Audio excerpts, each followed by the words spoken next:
you can take a group of people who most people don't know about, construct them into a threat to other people, to their children, to whip up their base, and to vote in favor of, right-wing candidates to get them into power. And they will use us for as long as possible until they achieve more power. Welcome to the East Anchorage Book Club podcast. I'm your host, Andrew Gray. The most recent guest on this show was Alaska Landmine editor Jeff Landfield. My decision to have him as a guest resulted in a great deal of criticism, especially on Twitter, for Jeff's perceived transphobia. Today on the show, we have trans rights advocate Matt Pacillo, who recently graduated from UAA, and is here today to offer his response to yesterday's episode and to discuss trans issues in Alaska. A disclaimer, although I'm a gay man, I don't speak for the gay community, and Matt, although trans, does not speak for the trans community. We only speak for ourselves. And some vocabulary before we get started. A transgender person means someone whose gender identity differs from the sex they were assigned at birth. A cisgender person, that's cis, spelled C-I-S, cisgender person is someone whose gender identity aligns with the sex they were assigned at birth. If you are listening to this and you are not trans, you are most likely a cisgender person. Well, Matt Pacillo, welcome to the podcast. Thank you for having me. Did you grow up in Anchorage? No, I actually grew up in the MatSu Valley. So I lived in Palmer and then Wasilla for half my life. And I moved to Anchorage when I was about to start high school. What was that like, growing up in the MatSu? It was terrifying. It was rough. People are very conservative there. I definitely didn't have a good time growing up there just because of how, homophobic and transphobic the valley tends to be. But, yeah. And your parents, they liked the MatSu? Is that why you grew up there? I'm not sure. I think they lived there for economic reasons. Like, it was just cheaper to live out there than it was to live in Anchorage. So, yeah. You moved to Anchorage for high school. Yeah. And what high school did you go to? Dimond High School. How was Dimond High School? It was equally as awful. People were very transphobic there, very homophobic. I got made fun of a lot when I was growing up. And I started transitioning while I was in high school. So it was not a fun time for me. When did you come out as trans? I think it was like 15-ish, yeah. All right, how old were you? At 15? Yeah. Sorry, I thought maybe 2015. No, which might be the same. I don't know. How old are you? I'm about to turn 26. Okay. Yeah. So you came out at age 15. Yeah. And did you come out to your friends first or family or both at the same time? No, I came out to my friends first because I was really worried about what my parents would think. Because, coming out as trans is not the same as coming out as, gay, right? Had you come out as gay first? I came out as a lesbian first because I thought that I was, but apparently no. I was not a lesbian. I just really, I thought that I was a butch lesbian because of the way that they dressed. So, yeah, I wanted to be like them. And then I later realized, oh no, I'm not actually gay. I just want to look like more of a guy. So, were you right to be concerned about your parents? A little bit. Not that they're super transphobic, but just simply that at the time, many people didn't know what being trans was like, especially for trans men. So, I don't think they had a really good understanding of who we were. Mm. But, they were relatively supportive when I came out, so. How old were you when you started testosterone? 17. 17. Yeah. And do you feel like things changed for you then? Yeah. We'll talk about that. I got immensely happier, pretty dramatically. things really started changing. I don't know how to describe it, but the feeling of being so deeply uncomfortable in your body is it's awful, and I don't think people realize what that feels like. And so when I started testosterone, I was incredibly depressed right before I started it, to the point where I wanted to commit suicide. And then once I started it, things got so much better. Like, I finally felt like I was in the body that, fit me. Yeah. Did your parents appreciate the change in you? Not at first. I mean, I think certainly they were happy that I was alive and thriving, but I think it's an adjustment period. Also, to some degree, I think they had to, grieve for the person that I once was. And so while they were happy that I was doing well, they also had to mourn me as a whole. So tell us about after high school. What happened? I mean, did you go to college? What was your trajectory? Yes. Things changed pretty dramatically after I came out as trans and I got on testosterone. Some for the better, some for the worse. I started college right after high school. And I finally graduated this spring with a Bachelor's of Arts in Sociology and Political Science. But it took me like 7 years to get there, in part because of my health, but also just because of the violence that I experienced as a trans person. And so that made it very, very difficult to actually complete my degree. As much as I love being trans, it's very difficult to deal with the fact that you're exposed to a lot of discrimination and violence. I think a misperception people have is that trans women have it harder than trans men. Can you talk a little bit about what it's like walking through the world as a trans man and what sorts of discrimination you face? Yeah.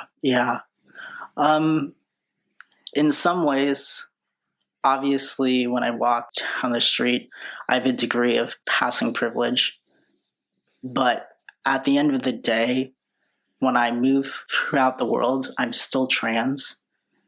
And so when I go into certain institutions, like the healthcare institution, I'm still treated as a transgender person. I'm still discriminated against because I'm trans. Like, that part doesn't go away. I guess, can you fill that out and maybe give us an example or a story? Like, teach us how the health institution treats you differently. They treat trans people as an oddity. We are a curiosity. Often we're treated like zoo animals. We get far worse care. I've personally had doctors who have tried to make me go off of my testosterone under the guise that it was somehow causing other health problems. I had an endocrinologist who told me that he would not write me a script for testosterone unless I started birth control, which felt really awful and disgusting. Doctors will frequently call me by the wrong pronouns. I've had inappropriate pap smears. Like, it's horrible. So the idea that somehow we don't experience discrimination just because we pass is very frustrating. Yeah. And I think also the idea that somehow we don't experience violence at the same rates. The rate of violence for transgender people is exceptionally high. I mean, 1 out of 2 trans people will be sexually assaulted in their lifetime. And I've certainly had that happen to me, solely for being transgender. So, yeah.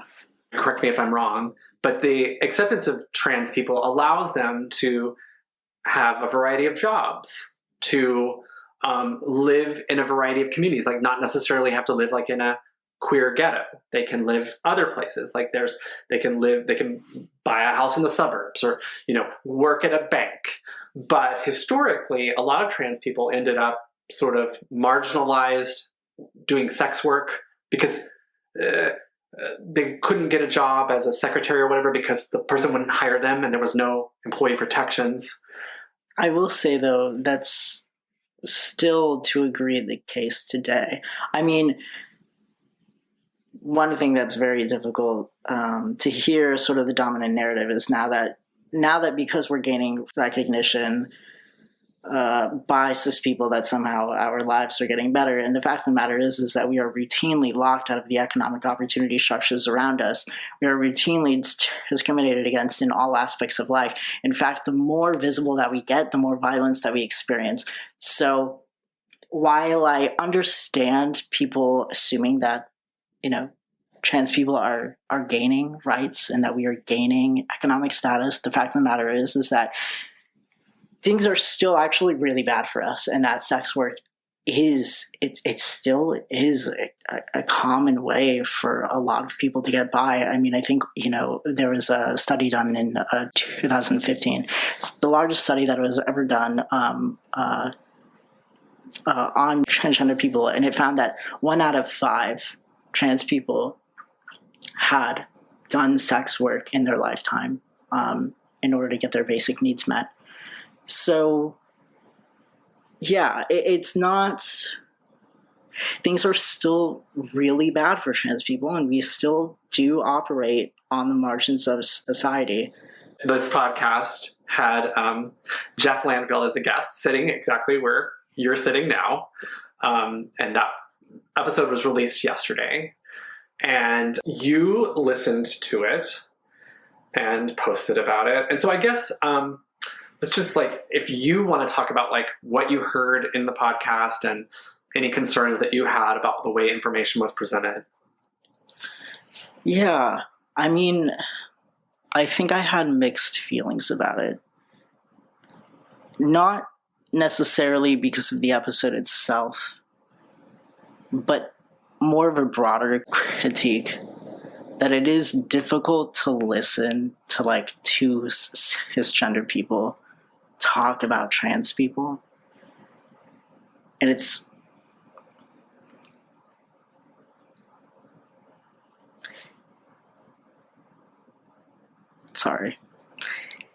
just very difficult to hear on a daily basis about how you do not have the right to belong in society.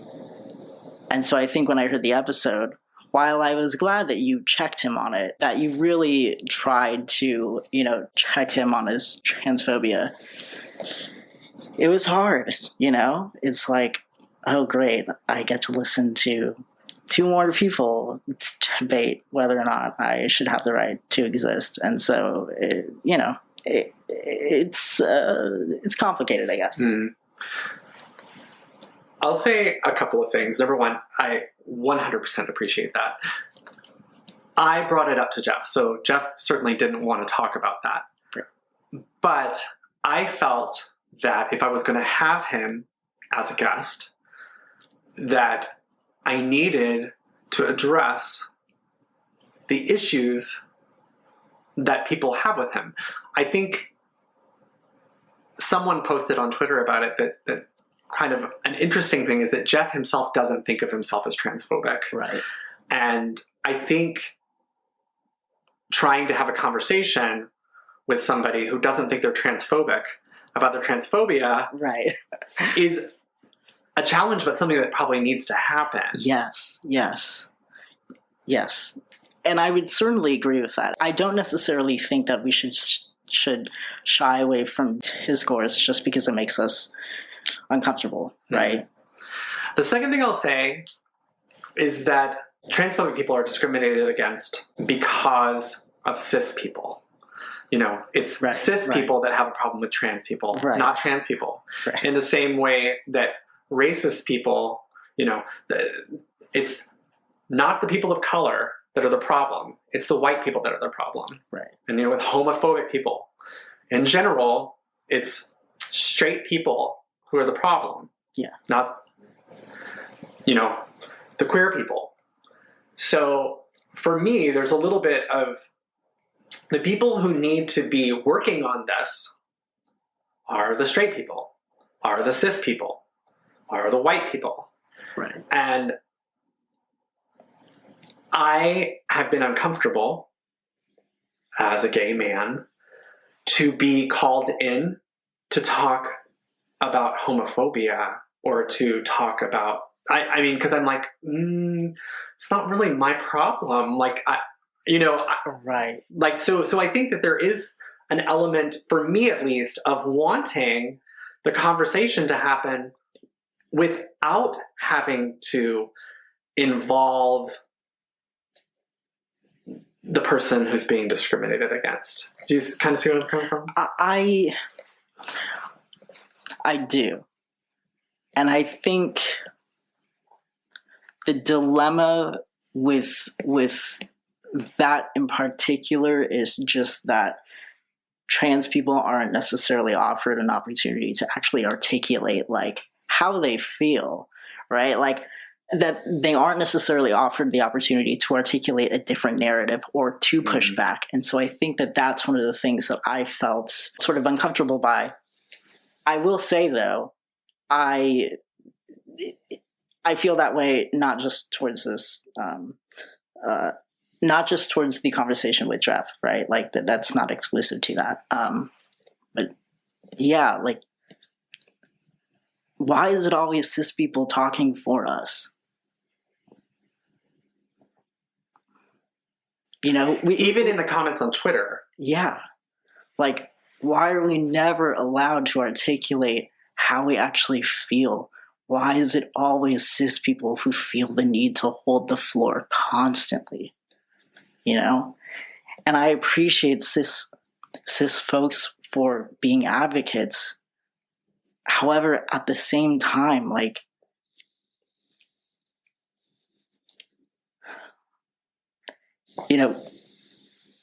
it's like we're being robbed of our own advocacy. And that frustrates me the most. Like, allow us to speak, right? Something that you and I talked about a little bit prior to getting started was the Twitter trolling. Yes. The Twitter trolling that I received for having Jeff on. Yes. And you had some thoughts about it. Yeah. I think it's unreasonable to shut down discourse. And I think, honestly, for cis folks, it's a privilege to be able to opt out of these conversations. At the end of the day, I still have to have these conversations with transphobic people, whether I like it or not. I still have to educate them. So the idea that somehow we should shut down discourse the moment that it gets uncomfortable is frustrating. It's frustrating, I'm just going to speak frankly for myself and just sort of identify. So I don't generally have to come out as a gay man when I walk through the world. The way I walk and talk to most people reads as gay. If people assume that I'm gay, they are right. The assumptions that people make about me and my sexuality are generally correct. Right. So when I first started going to assembly meetings regularly in Anchorage, I had fear about what that would be like, especially around the times of the mask protests. And, when there was a lot of people coming in from the MatSu, a lot of very conservative people, crowds of them. Right. And I had a lot of fear about that. But what I learned from doing it over and over and over again is that a lot of my fear was unfounded. The vast majority of people are willing to have a conversation with you, are willing to listen to you, are willing to learn. that's my experience.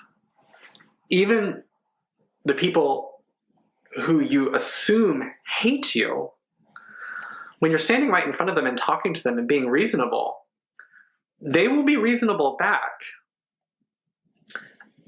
And I know this is like stereotype, I guess, but the people who really hate trans people probably haven't met a lot of trans people. Yes, the people yes. who hate gay people haven't met a lot of gay people. Yes.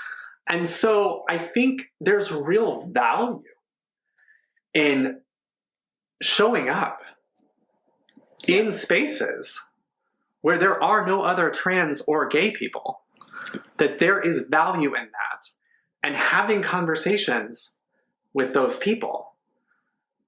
And I think for me, a little bit of the frustrating thing about, getting canceled on Twitter is that, the type of vitriol that is being unleashed on me, I have not experienced from the far right.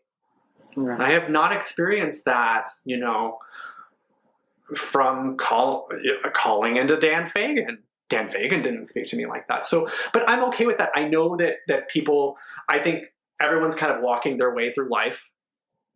I try to listen to the LGBT community canceling me as that they're doing it with love, and that they are trying, I'm not going to lash out at my own community for what's happening on Twitter.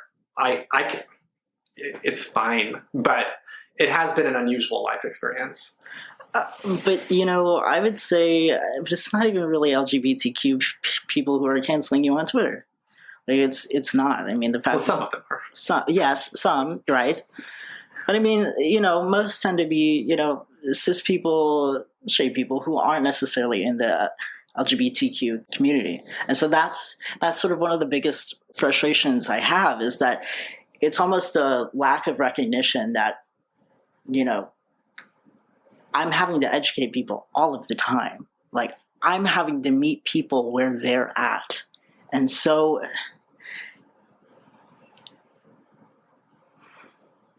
when we say that, the moment that someone's transphobic, we should just shut down discourse, it's frustrating for me, because it's like, no, like, part of the way that people become less transphobic over time is just through education and knowing a trans person, right? And so I think the fact that you got a lot of criticism from people outside of the LGBTQ community who really didn't understand, like, where you were actually coming from is telling.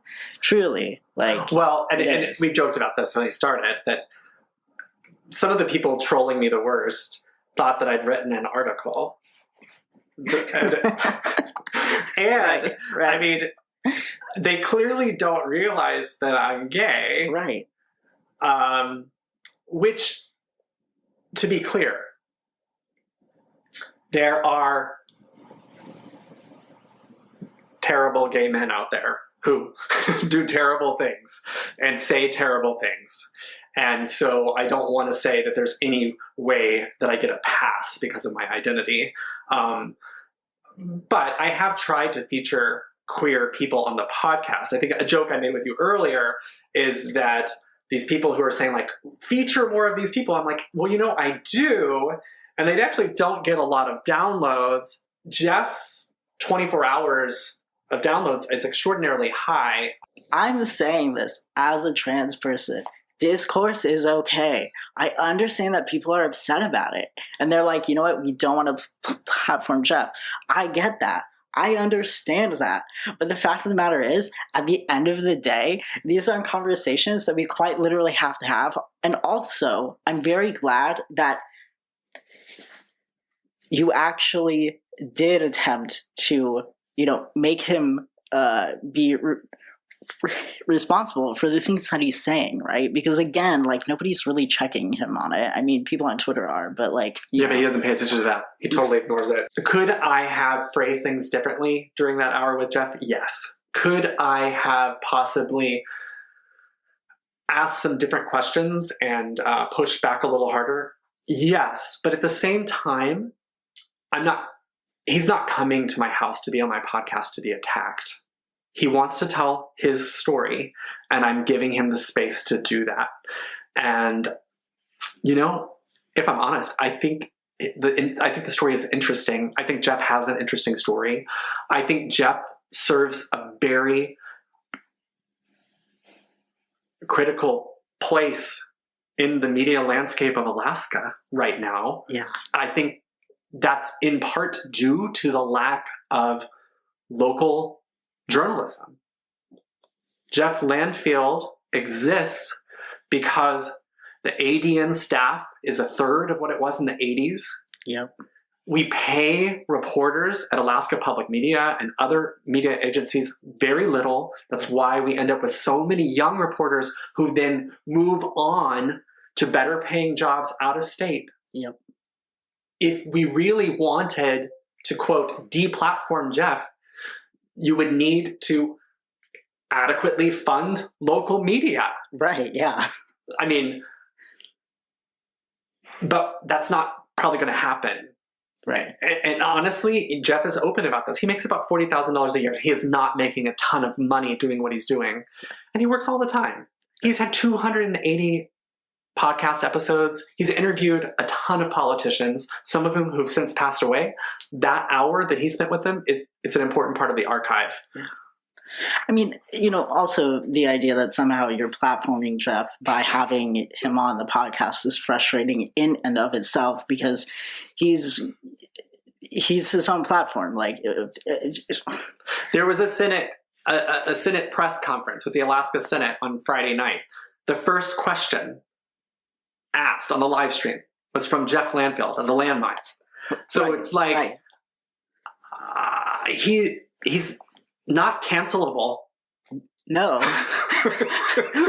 like that is what's so frustrating. Like, he exists nonetheless, and if he is going to exist in the media ecosystem that we have essentially created for him, then yes, like, we should hold him accountable for his actions. I find it frustrating that somehow we're going to get rid of Jeff by not giving him any exposure. It's like, no, like, he's gonna find a way. Right. Like, that's Jeff. Like, that's what he does. So it's just right. And the truth is, he's done some important investigative work. I mean, Campbell Lake was supposedly a private lake. It's not. Jeff found the documents proving that it was not a private lake. I mean, that's a public good. Yes. And I would certainly agree with that, right? Like, that is true. Like, he has actually done some good reporting. I kind of met you through your trans advocacy at UAA, just, manning the tables at events. Yeah. And I want to thank you for your advocacy and for being willing to speak up. And I don't want to blame trans people for not wanting to speak out. We've created a culture in which they're discounted, they feel discriminated against, they feel in danger. So, showing up at non-LGBTQ friendly spaces and speaking at the microphone is probably not anyone's idea of a good time. Well, yeah, I mean, especially if, the people there are directly talking about, wanting to inflict violence on you. I do think the idea that trans people don't show up is misguided, though. I will push back on that. Like, that is the one frustrating part, is people assume that we somehow are unwilling to. That somehow, like, we are unwilling to show up and advocate for our own issues. It's like, no, like, you guys don't give us the resources. Like, all of these, queer, pro-LGBTQ organizations, like, they don't give trans people the resources to do the advocacy work. And that is particularly frustrating. Well, I think you're bringing up kind of an elephant in the room, which is that we all say the letters LGBTQ plus as if that was some sort of unified minority. But it's not. There is not necessarily a natural affinity between trans people and gay and lesbian people. I mean, Yeah. There are trans exclusionary radical feminist TERFs in the lesbian community. Which are really just fascists, but they're there. Yeah. And I think the assumption that people who aren't really involved in the community is that most LGBTQ people are all in alignment, but we are a diverse group of people, and there is not a agreement necessarily about how to advocate for each other or whether we want to advocate for each other. I mean, yeah. I mean, some of the worst harassment and violence and discrimination that I experience actually, is from other people in the LGBTQ community. But I mean, I think what you're seeing now, more broadly, is the idea that the LGBT community is being separated from trans folks. I think what we're seeing and have been seeing over the past couple of years is increasingly discriminatory pieces of legislation that are being advanced across the country that are not simply just articulating that we shouldn't have rights, but that we fundamentally do not have the right to exist within society. And this can be seen in a variety of different bills. Obviously, you have some, like the anti-trans sports bill, which very clearly is demarcating who belongs in society and who does not, right? Because they are essentially asserting that, hey, trans people shouldn't be allowed to be in public spaces, similarly to the anti-trans bathroom bills, which are actually quite clear about that, right? That we do not have the right to belong in public spaces. You have other anti-trans bills which actively go after our healthcare, and not even just simply our healthcare, but our right to personhood, right? That we essentially do not have the right to transition, that we do not have the right to be trans people. Because the bills or the legislation would restrict who qualifies for hormone therapy, or whether hormone therapy is covered by insurance, or whether Yes. gender affirming surgery is covered by insurance. Yes, but it goes beyond that, right? Because what it is very clearly doing is it's stating who is legally recognized by the state, right? Who has the ability to be trans, right? This is sort of the frustrating thing whenever we talk about like the bills targeting gender affirming care, is that like it's not just gender affirming care. It's not like they are simply disallowing me from accessing hormones or like accessing surgery. It's like, no, they are disallowing me from being trans, from transitioning. Right. And so that is fundamentally different. That's not the same thing as articulating, should someone have the right to I hate to say this, but marry or not be discriminated against. It goes to a much more fundamental level of you do not have the right to be a person under the law. You do not have the right to be a trans person under the law. That fundamentally we do not recognize you as a citizen who possesses full rights under the law, right? So I'm going to ask some questions. I acknowledge that the questions I'm going to ask can be heard as transphobic. But that's okay. So my feeling is that you are Matt. Yeah. Whether you're taking testosterone or not, you're still Matt. And that the hormone isn't making you who you are. And my sort of counterexample would be like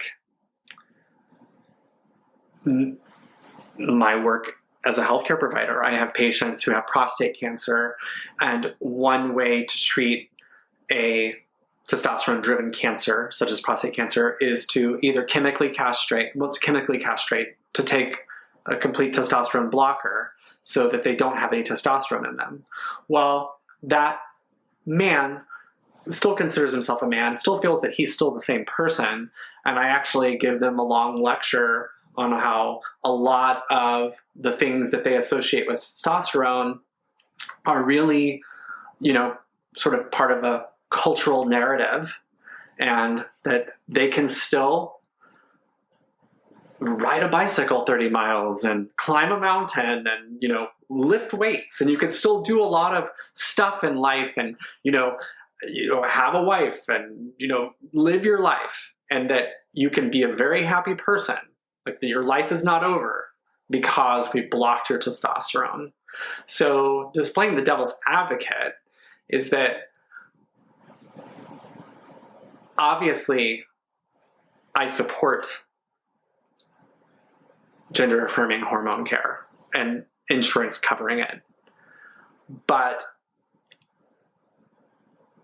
because I have that experience of having given lectures to people about how we're going to block your testosterone and life's going to be good, you're going to be alive, you're not going to have cancer, I have this other narrative that I'm able to kind of tap into where I'm like, yeah, but it's a hormone. It's not you.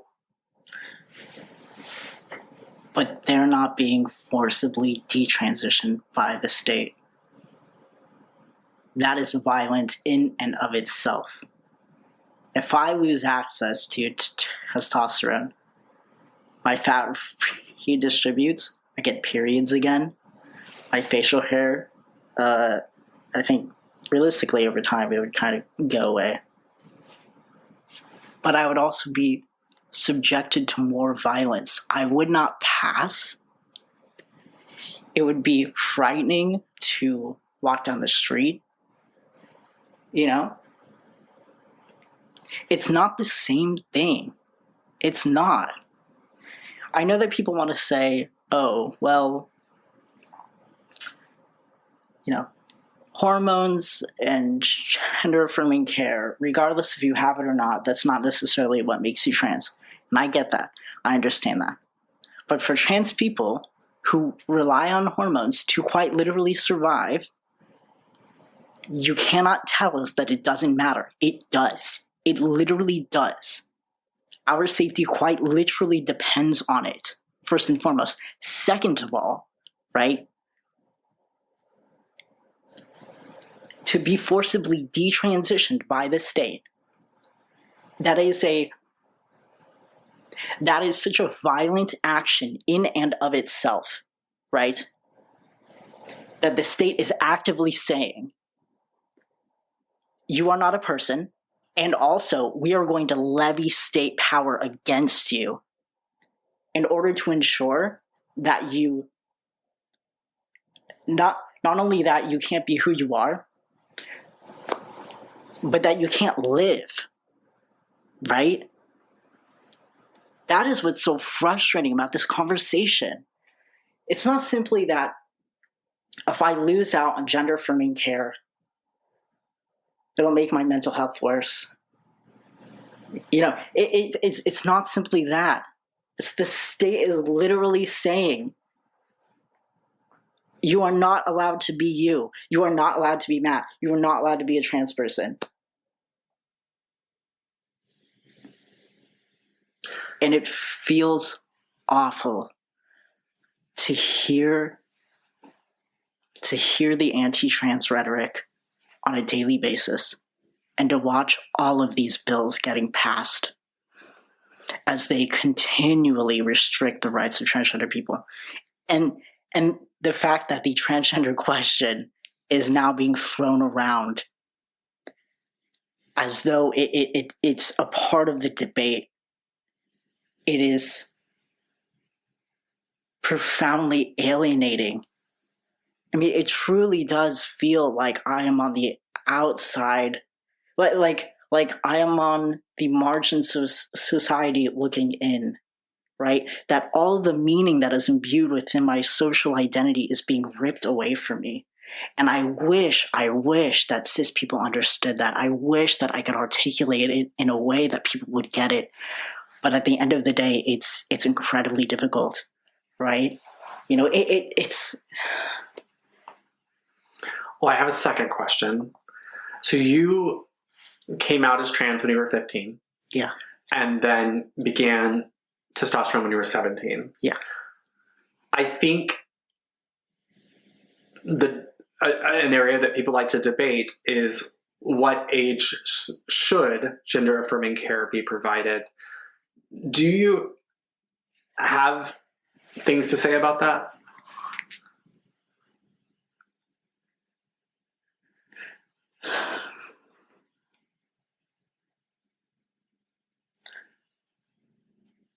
I think the debate over whether or not trans kids should get hormones is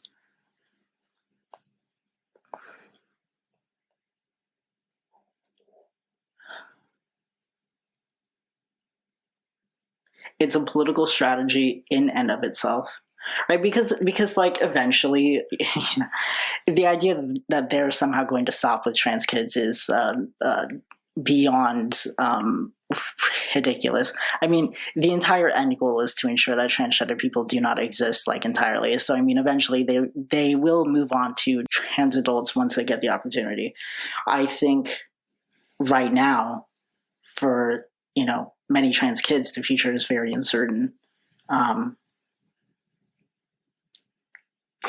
Well, again, to sort of play the devil's advocate, and actually Jeff Landfield has asked me about this, would I want my child to be able to access gender-affirming hormone care without parental consent prior to the age of 18?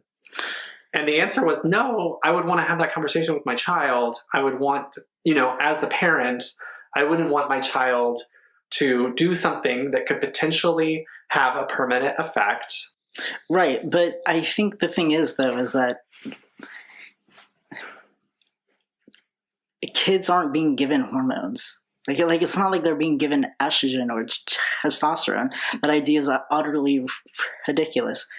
Like, they're literally being given puberty blockers, which just stops puberty temporarily, so that the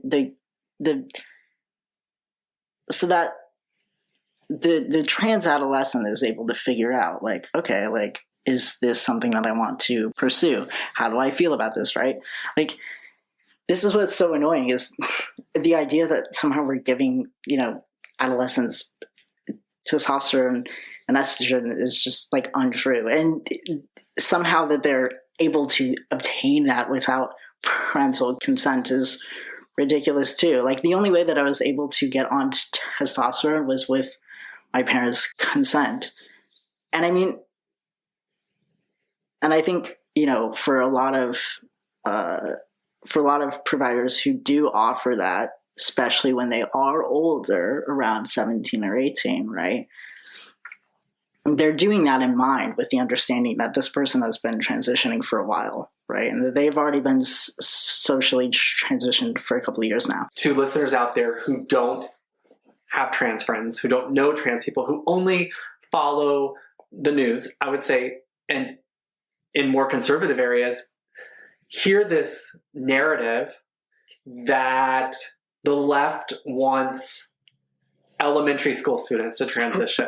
But you know what I mean? Like, but that is the narrative that they tell, and that they don't want parents to be involved. And so I think sort of like pushing back against that, saying, like, you're talking about 17 and 18-year-olds starting hormone therapy with parental consent.